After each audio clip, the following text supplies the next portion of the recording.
کسی صاحب نے غسل کے فرائض کے بارے میں پوچھے کہ غسل میں کتنے فرض ہیں، تو یاد رکھیے غسل میں 3 فرض ہیں۔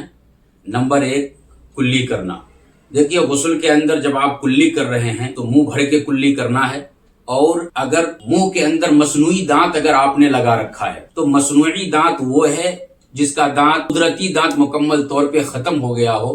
اور انہوں نے الگ سے دانت بنا کر کے اپنے منہ میں لگایا ہے، تو وہ 2 طریقے کا دانت ہوتا ہے۔ ایک تو وہ دانت ہوتا ہے جس کو مکمل طور پہ فٹ کر دیا گیا، وہ نکل نہیں سکتا، تو اگر اس طرح کا دانت لگایا ہے تو یہ جو ہے قدرتی دانت کے حکم میں آئے گا، اگر کلی کر لیا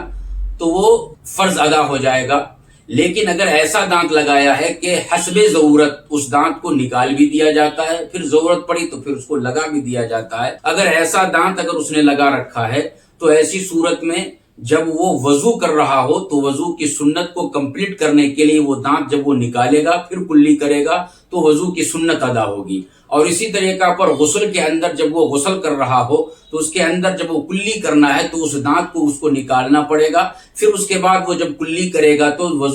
غسل کے فرائض ان کے مکمل ہوں گے۔ تو یہ تو دانت کے تعلق سے ہو گیا، تو اس طریقہ پر آپ جو ہے کلی کرنا ہے۔ پھر اس کے بعد دوسرے نمبر پر آپ کو ناک کے نرم حصے تک پانی کو پہنچانا ہے اور ناک کو صاف کرنا ہے۔ پھر اس کے بعد تیسرا فرض غسل کے اندر یہ ہے کہ آپ کو پورے بدن کے اوپر پانی بہانا ہے، اور جب پانی آپ پورے بدن پہ بہا رہے ہوں تو آپ کو یہ طریقہ اپنانا پڑے گا کہ بدن کا کوئی بھی حصہ آپ کا سوکھا نہ رہے۔ اگر کوئی ایک حصہ بھی بدن کا سوکھا رہ گیا، چیجائے کے بال کے برابر یا سوئی کے ناکے کے برابر بھی اگر بدن کا کوئی حصہ سوکھا رہ گیا، تو پھر اگر آپ کا وہ غسل جنابت ہے یعنی پاکی حاصل کرنے کے لیے اگر غسل کر رہے ہیں تو پھر ایسی صورت میں آپ کا غسل کمپلیٹ نہیں ہوگا، پھر سے آپ کو غسل کرنا پڑے گا۔ لہٰذا